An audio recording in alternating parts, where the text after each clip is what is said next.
আপনার বক্তব্য নিয়ে আপনার কথা নিয়ে মানে প্রায়শই সারা দেশব্যাপী তোলপাড় হয় এবং আলোচনা যেমন হয় সমালোচনাও অনেকখানি হয়। যেমন যখন আপনি এনসিপি নিবন্ধনের জন্য আপনার প্রাথমিক আবেদন জুন মাসে জমা দিয়েছেন, তখন আপনি বলেছেন যে এনসিপি 300 আসনে বিজয়ী হবে এবং এনসিপি আগামী নির্বাচনে সরকার গঠন করবে, কিন্তু কিছুদিন আগে আবার আপনি বলেছেন যে 150টি আসন আপনারা পাবেন। কেন জনপ্রিয়তাকে কমে গেল মনে হচ্ছে? প্রথমে বলেছিলাম যে 300 আসন, সেটা হলো যারা প্রার্থীটা দিবে এবং মাঠে খেলবে তাদের হলো 300 আসনে জয়ের জন্য লড়বে। লাস্টে যেটা বক্তব্য দিয়েছিলাম, আমরা বলছি 300 আসনে জয়ের প্রার্থীতা বা বিজয়ের জন্য আমরা লড়বো, কিন্তু 150টি আসনে আমাদের ভালো অবস্থানে আমরা রয়েছি এবং যেখানে আমরা জয় পেতে পারি সে কথাটা বলেছি। বলি নাই যে 150টাই পাবো আর বাকিগুলো পাবো না। সো অনেকেই এটা কোট করেছে এভাবে, বাট বক্তব্যটা ছিল এমন, আপনি যদি আরেকবার ভালো করে শোনেন তাহলে এইভাবেই পাবেন। ওকে, অনেকেই বলেন যে আপনারা প্রার্থী দিতে পারবেন না 300 আসন এবং আপনাদের জামানতি থাকবে না, আপনারা 50টা ভোটও পাবেন না, কিন্তু আপনি যে বলেন 150টা পাবেন, সেটার মানে কোন বেসিসে বলেন, আসলে কোন তথ্যের ভিত্তিতে? প্রথমত কারা বলেছে যে জামানত আমাদের হারাবো বা প্রার্থীতা দিতে পারবো না? এটা কারা বলেছে? অনেক রাজনীতি বিশ্লেষক। আপনি কারা বলেছে? যদি you specify the political party name or person. মানে পলিটিক্যাল পার্টি না, আপনাকে অনেকগুলো নাম আমি এখনই সার্চ করলে দেখাতে পারবো। ঠিক আছে, এটা র্যান্ডম ওয়েতে সোশ্যাল মিডিয়াতে lots of people are talking about this matter, কিন্তু আমরা মনে করি না এটা। আমরা মনে করি যে অনেক ক্ষেত্রে আমরা প্রার্থীতা দিতে পারবো, বরং আমাদের প্রার্থীতার ক্ষেত্রে আমরা এই সংসদ নির্বাচনে বৈচিত্র্যময়তা আনবো, যেখানে টাকা পেশি শক্তির খেলার চেয়ে ভালো মানুষ বা ভালো বাংলাদেশ যারা চায়, দুর্নীতি, চাঁদাবাজ, সন্ত্রাস। 72 নির্বাচন নিয়েও তো আপনাদেরই অনেকে কথা বলেছে যে 72 নির্বাচন ওইরকম ভালো কিছু ছিল না। আসলে 72 নির্বাচনে একটা কনটেক্সটে সবকিছু ভালো সবকিছু খারাপ এক কথা বলা যাবে না। 72 নির্বাচনে যারা প্রার্থিত হয়েছিল অনেক ভালো মানুষ ছিল, মসজিদের ইমাম ছিল, একজন কৃষিজীবী ছিল, তো ওই জিনিসটা তো আমাদের ভালো দিক। কিন্তু শেখ মুজিব যেটা করেছিলেন পরবর্তীতে ডিরাইল্ড হয়েছিলেন, কিন্তু শেখ মুজিবের তো বাংলাদেশে অবদান আছে, সেটা তো অস্বীকার করার কোনো জো নাই। ফেব্রুয়ারিতে নির্বাচন হলে 300 আসনে দিতে পারবেন আপনাদের প্রার্থী মনে করছেন? একটা হলো সাংগঠনিক স্ট্রাকচার আর একটা হলো প্রার্থিতা বা আসন কেন্দ্রিক রাজনৈতিক আর সাংগঠনিক স্ট্রাকচার দুইটা ফুলি ভিন্ন জিনিস। সংগঠন এটা প্রতি তার আদর্শ বেসিস, কিন্তু ইলেকশন যেটা বাংলাদেশের এটা ফরম্যাটটা ফুলি ভিন্ন হতে হয়। যারা সাংগঠনিক কর্মদক্ষতা গুছায় তারা অনেক সময় জনপ্রিয় নাও হতে পারে, তার সাংগঠনিক স্কিল থাকতে পারে। আর কোনো আসনে যিনি জয়ী হন তার ওই মেন্টালিটি থাকতে হয় উনি সবাইকে ওন করবেন, ওইখানে হিন্দু থাকুক, বৌদ্ধিস্ট থাকুক, মানে জামায়াত ইসলামী থাকুক, বিএনপি থাকুক, সবাইকে ওন করার যা ক্যাপাসিটি আছে সে কিন্তু সংসদে। এরকম প্রার্থী আপনাদের হাতে আছে বলছেন? অবশ্যই আমাদের হাতে আছে, না হলে তো আমরা ইলেকশনে কন্টেস্ট করতাম না। সেকেন্ড বিষয় হলো, আমরা যখন এই গণঅভ্যুত্থানে আমরা শুরু করেছিলাম তখন কিন্তু আমরা পিসফুল একটা মুভমেন্টে ছিলাম, কিন্তু সরকার যখন আমাদের প্রতি ভায়োলেন্ট হয়েছে তখন কিন্তু সবাই নিজেদের সেই আন্দোলনে নিজেদেরকে প্রটেক্ট করার চেষ্টা করেছে। কিন্তু পরবর্তীতে দেখেন আমরা কিন্তু একটা গণতান্ত্রিক প্রক্রিয়ার মধ্যে দিয়ে যাচ্ছি। গণতান্ত্রিক প্রক্রিয়া যদি আমরা যেতে হয় তাহলে পার্লামেন্টারে অবশ্যই আমাদেরকে অংশগ্রহণ করতে হবে। তো আজ না হোক কাল হোক আমরা তো সরকার গঠন করব। নাসির ভাই, আপনি শান্ত প্রক্রিয়ার কথা বলছেন, কিন্তু আপনাদের অনেক নেতা কিন্তু শান্তর ভাষায় কথা বলেন না। যেমন দলীয় প্রতীক হিসেবে আপনারা শাপলা চাচ্ছেন, ইসি সেটা বলেছেন যে আপনারা পাচ্ছেন না শাপলা এবং বিকল্প পাঠাতে হবে আপনাদেরকে। সেই প্রতিবাদে আপনাদের নেতা জনাব সার্জিস আলম ফেসবুকে পোস্ট করেছেন, যেহেতু কোনো আইনগত বাধা নেই তাই এনসিপির মার্কা শাপলাই হতে হবে, অন্য কোনো অপশন নাই, না হলে কোনো নির্বাচন কিভাবে হয় আর কে কিভাবে ক্ষমতায় গিয়ে মধু খাওয়ার স্বপ্ন দেখে সেটা আমরাও দেখে নেব। তো আমরাও দেখে নেব, তো কোনো শান্তিপূর্ণ ওয়ে না। আসলে এই বিষয়ে আপনারা কিভাবে সমাধানে যাবেন?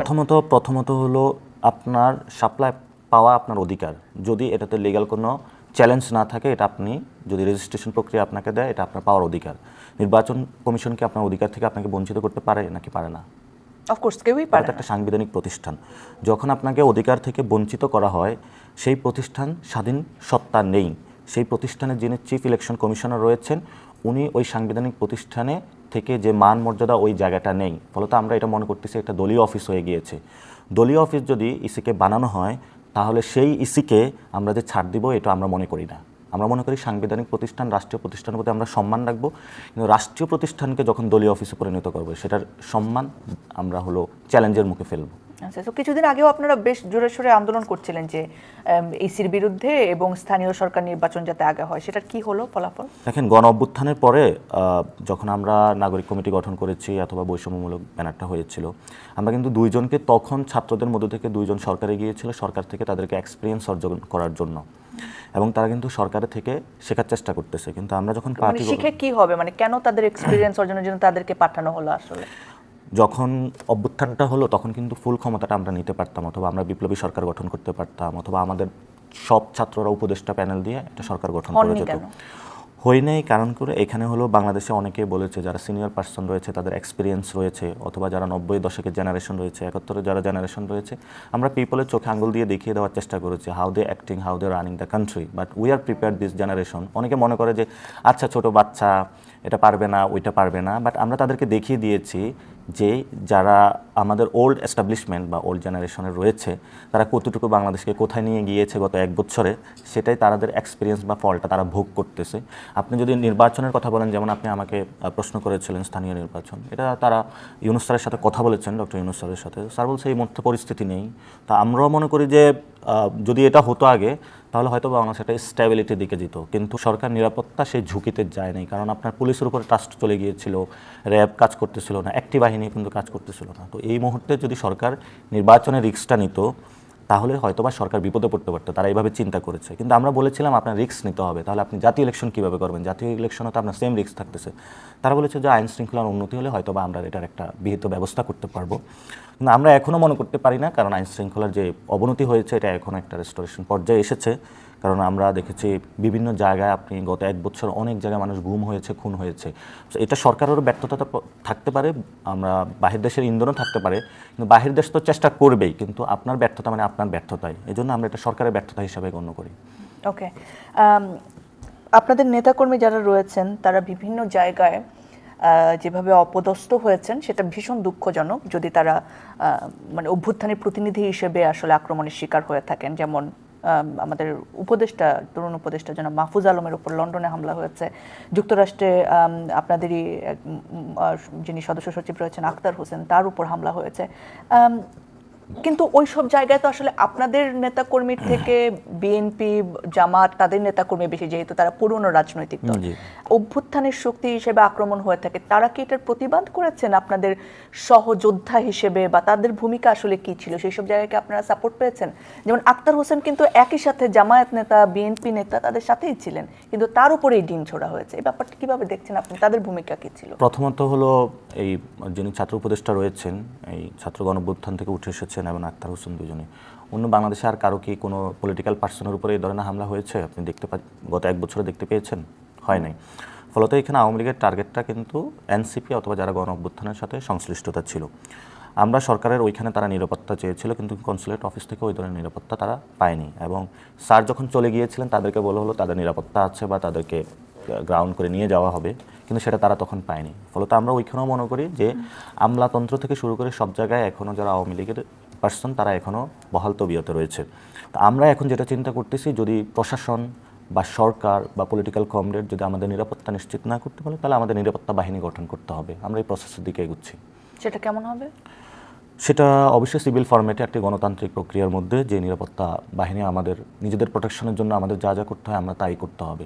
রক্ষী বাহিনী টাইপ? রক্ষী বাহিনী না, রক্ষী বাহিনী টাইপ না। আপনি যেমন আপনার যখন আপনি মার্কেটে যান, আপনার যদি হাজব্যান্ড থেকে, আপনার যদি ফ্রেন্ড থাকে, নিশ্চয় তারা আপনাকে প্রোটেক্ট করে থাকে যে কোনো ইনসাল্টার থেকে অথবা যে কোনো চিন্তাইকারী থেকে। তো এটা কি আপনার ফ্যামিলি অথবা হাজব্যান্ডকে রক্ষী বাহিনী? আমি তো পলিটিক্যাল পার্টি না। আপনি পলিটিক্যাল পার্টি না, কিন্তু আপনি একজন গ্ল্যামার্স পারসন বা আপনার পরিচিতি আছে, আপনার একটা নিরাপত্তা প্রয়োজন হয়। আমি যেমন আমার ফ্যামিলির কাছে নিরাপত্তা পাই, আমি যখন ধরেন আইনের আমরা রাষ্ট্র তো নিরাপত্তা দিতে পারতেছে না, তখন আপনি কি মারা যাবেন? তাদের হাতে কি অস্ত্র থাকবে? আপনার যদি রাষ্ট্র, আপনি কি সরকারি হসপিটালে যান? হ্যাঁ, সরকারি হসপিটালে যদি আপনি চিকিৎসা না পান তাহলে কি করবেন? আপনি কি মারা যাবেন নাকি প্রাইভেট হসপিটালে যাবেন? প্রাইভেটে যাই। তো প্রাইভেটটাও তো একটা রুলস এবং রেগুলেশনের ভিতরে। যদি আমরা সরকার আমাদের নিরাপত্তা দিতে ব্যর্থ হয়, তাহলে যে গণতান্ত্রিক প্রক্রিয়া রয়েছে সেটার মধ্যে রুলস রেগুলেশনের মধ্যেই আমরা আমাদের নিরাপত্তা নিশ্চিত করব। We are on the process of this matter because that, কারণ আমরা দেখেছি সরকার থেকে আমরা নিরাপত্তা নাই, এবং আমাদের রাজনৈতিক যারা সহনশীল, যাদের জন্য আমরা লড়েছি, যাদেরকে মুক্ত করে দিয়েছি, তারা মুক্ত বাতাসে এখন আমাদের হত্যার জন্য উদ্যত হচ্ছে। এটা আসলে দুঃখজনক, কিন্তু ক্ষমতার মোহ এটা যে এমন হবে, এটা আমাদের নিউ এক্সপিরিয়েন্স হচ্ছে। সো ভবিষ্যতে হয়তো বা যারা আমরা তো শত্রু মিত্র আরও অনেক চিহ্নিত করতে পারতেছি, যারাই আমাদের সাথে একই সাথে বন্ধুত্ব ছিল, অনেক সময় দেখা গেছে আপনার বন্ধু সেজে অনেকে পিঠে ছড়িয়ে বসে দিচ্ছে। তো তো এটা তো আমাদের এক্সপিরিয়েন্সের মধ্যে দিয়ে হচ্ছে। তো ভবিষ্যতে আমরা এই বিষয়গুলো চিহ্নিত রাখবো। এবং এনসিপি যদি বন্ধু হিসেবে কোনো দলকে নিতে চায়, দল তো ব্যক্তিকে বন্ধু হিসেবে নিতে পারে না সবসময়, সে যদি আরেকটা রাজনৈতিক দলের সদস্য হয়, আপনারা কি জোট বাঁধবেন কিনা? আমি সেই জায়গাটায় আসতে চাচ্ছি যে আপনারা বন্ধু হিসেবে একসঙ্গে লড়বেন কিনা আগামী নির্বাচনের জন্য। মানে আপনি এই কথাটা এই জায়গাটায় আমরা অ্যান্টি ইন্ডিয়ান পলিটিক্স করি না। আপনি উদাহরণটা দিলে বুঝবেন। ধরুন আমার সাথে দেশের সাথে মিউচুয়াল রেসপেক্ট ইন্ডিয়ার সম্পর্ক নাই এস্টাবলিশমেন্টের সাথে, তাই বলে কি ইন্ডিয়ান পিপলের সাথে আমার শত্রুতা রয়েছে? আমার একটা, আপনারা যেই আঙ্গিকে গত 15-20 বছর ধরে বাংলাদেশে যে অ্যালায়েন্সগুলো হচ্ছে 13 দল 12 দল 5 দল, এই নির্বাচনে তো এটা হবে না। এই নির্বাচন হলে প্রার্থী বেসিসে প্র্যাকটিক্যাল অ্যালায়েন্স হবে। কোথাও ভালো প্রার্থী হলে, সে ফর এক্সাম্পল যদি যে কোনো আসন এক্স, আমি আপনাকে ব্যাখ্যা করি, যে কোনো আসন এক্স, সেখানে যদি বিএনপি থেকেও একজন তরুণ দাঁড়িয়ে থাকে যে অপেক্ষাকৃত খুব ভালো, সেখানে যদি আমাদের কোনো প্রার্থী না থাকে, আমরা তো বিরোধিতার কথা, কিন্তু সেখানে আমরা বিরোধিতা করব না, আমরা তাকে সাপোর্ট দিব। বিকজ প্রার্থী নাই বলে দিবেন, প্রার্থী থাকলে তো দিবেন না। আমাদের প্রার্থী অন্য জায়গা থেকে তো আমরা দিতে পারতাম। মানে ধরেন আমাদের প্র্যাকটিক্যাল অ্যালায়েন্স যারা এবি পার্টি রয়েছে, অন্যান্য দল রয়েছে, প্রার্থী বেসিসে তাদের সাথে তো অ্যালায়েন্স হবে। আমি ওই প্র্যাকটিক্যাল অ্যালায়েন্সের কথাই জানতে হ্যাঁ, চাচ্ছি। প্র্যাকটিক্যাল অ্যালায়েন্সটা কোনো দল বেসিস হবে না, এটা প্রার্থী বেসিস হবে। আর যদি প্রার্থীটা থেকেও থাকে, ধরুন আমার আসন থেকে যদি আমার চেয়ে ভালো কোনো যোগ্য প্রার্থী থাকে, আই উইল সাপোর্ট হিম। আমার তাকে সংসদে পাঠানো প্রয়োজন। দলীয়ভাবে এটা ট্রাই করবেন? হ্যাঁ, দলীয়ভাবে আমাদের এই সংসদ নির্বাচনে দুইটা আমাদের গোল রয়েছে। একটা গোল হয়েছে সংসদে যে 300 জন আসন রয়েছে, এই 300টা আসনের মধ্যে সকল শ্রেণীর যাতে প্রতিনিধিত্ব থাকে এবং এটা যাতে তরুণরা বেশি থাকে, এটা আমরা নিশ্চিত করব। এটা যে কোনো দল থেকেই হোক, আমরা এই গোলের জন্য বা এই পারপাসের জন্য চেষ্টা করব। সেকেন্ড ওয়ান হলো এটাতে যাতে আওয়ামী লীগ এবং জাতীয় পার্টি না থাকে। এই দুইটা পারপাস বা উদ্দেশ্যের ভিত্তিতে কিন্তু এই সংসদ নির্বাচনের জন্য আমরা পুশ করব যে কোনো ওয়েতে।